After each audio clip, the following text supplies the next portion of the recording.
Hello everyone welcome back to my YouTube channel. आज एटा धुनिया recipe লৈ আহিছো। रेसिपिটো চাই ভাল পাব বুলি মই আশা কৰিলো। এতিয়া মই লোকেল চিকেন বনাম। চিকেনখিনিৰ কাৰণে মই কেৰাহী পাতি লৈছো। কেৰাহীত মই নিজৰ জোখমতে তেল দি লৈছো, মিঠাতেল। এয়া মই ধুনিয়াকৈ জুই লগাই দিছো। এয়া মই তেলখিনি এতিয়া গৰম হ'বলৈ দিম।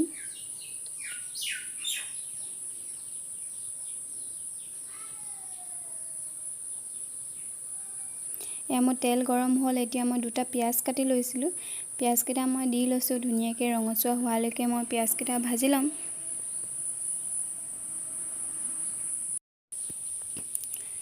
এতিয়া মই পিয়াজখিনি ৰঙচুৱা হোৱালৈকে ভাজি ল'ম।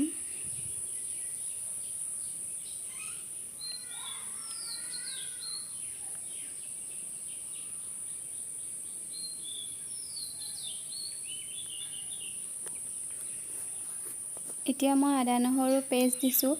আদা নহৰুখিনি কুলা হ'ল। কুলা হোৱাৰ কাৰণ মই লগতে জালুক পিচিছিলোঁ, সেইটো কাৰণে আদা নহৰুখিনি কুলা হ'ল। এয়া মই আদা নহৰু কেঁচা গোন্ধ আঁতৰিলে এতিয়া মই মাংসখিনি দি দিছোঁ। এয়া মই মাংসখিনি দি ধুনীয়াকৈ লৰাই দিম। যিকোনো মাংসই যদি জুইত বনোৱা হয় খাবলৈ বিৰাটেই টেষ্টি হয়।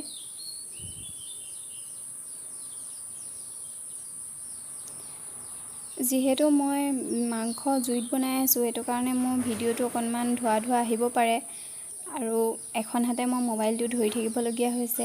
এতিয়া মই নিজৰ জোখমতে নিমখ হালধি দি ল'ম। এয়া মই নিমখ দিলোঁ। এতিয়া মই হালধি দিছোঁ।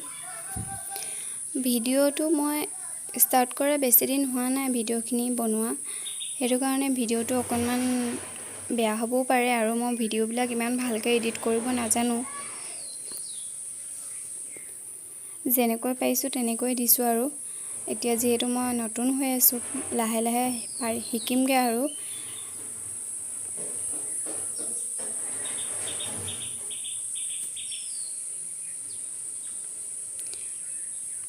এতিয়া মই মাংসখিনিত নিজৰ পচন্দৰ মছলাখিনি দি দিম।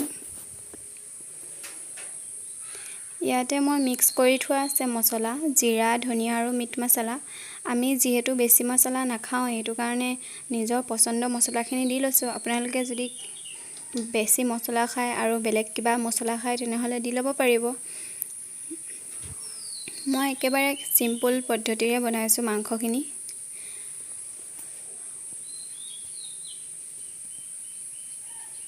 এতিয়া মই ঢাকন মাৰি দিম। এয়া মই ঢাকন উঠাই আলু দি দিলোঁ। মই আলু দিয়াটো নেদেখালোঁ।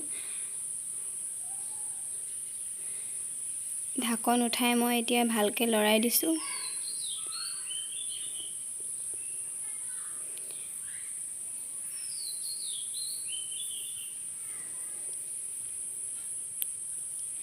এতিয়া মই পানী দিম, অকণমান নামমাত্ৰ পানী দিম। পানী দি মই মাংসখিনি আকৌ ভাজিম।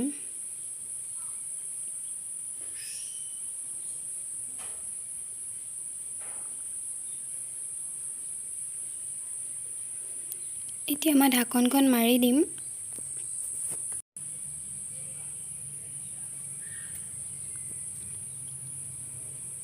জুইটো মই একেবাৰে হাই কৰি কিনে একেবাৰে ল'ত থৈছোঁ। এতিয়া মই ঢাকনখন উলিয়াই আকৌ এবাৰ লৰাই দিম।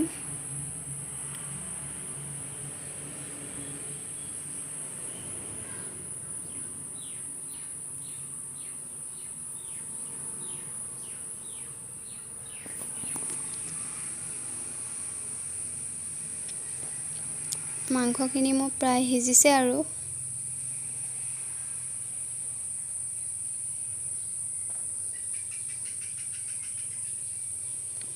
এতিয়া মই কেইটামান কুমলীয়া নৰসিংহৰ পাত দি দিছোঁ। এইটো মই অপশ্যনেল হয়, নিদিলেও হ'ব আপোনালোকে যদি খাই বেয়া পায়। মই এইটো ফ্লেভাৰৰ কাৰণে দিছোঁ। যদি নৰসিংহ পাত দিয়া হয়, ইয়াৰ ফ্লেভাৰটো বহুত ধুনীয়া আহে আৰু খাবলৈও মাংসখিনি টেষ্টি হয়। নৰসিংহ পাতটো চবেই ভালেই পায়, বেয়া পোৱা মানুহ মই শুনাই নাই নাম।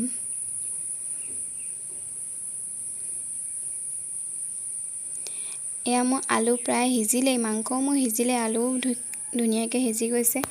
এতিয়া মই ইয়াত আৰু অকণমান পানী দিম।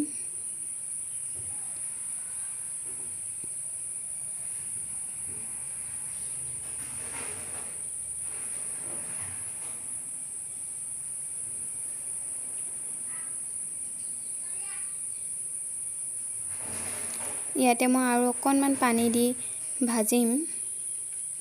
এনেকৈ যদি দুবাৰ তিনিবাৰ পানী অকণমান দি ভাজে মাংসখিনি, খাবলৈ বিৰাটেই টেষ্টি হয় আৰু মাংসখিনিও ধুনীয়াকৈ সিজি যায়, খাবলৈ বহুত ধুনীয়া হয়।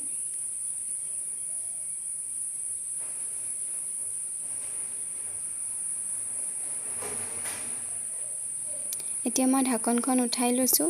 এতিয়া মই ভালদৰে লৰাই এতিয়া মই ধুনীয়াকৈ নিজৰ জোখমতে ফাইনেল পানীখিনি দিম।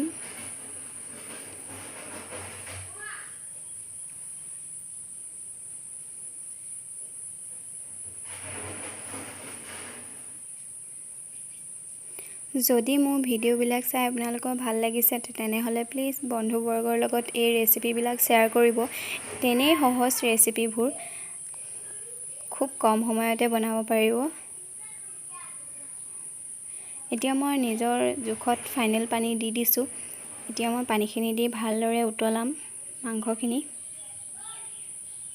আলুখিনি মই অকণমান ভাঙি দিম, যিহেতু মই বেছি পানী দিয়া নাই, মাংসখিনি গ্ৰেভি কৰিম। সেইটো কাৰণে মই আলুখিনি ভাঙি দিম, অকণমান মাংসটো ডাঠ হ'বলৈ জোলটো।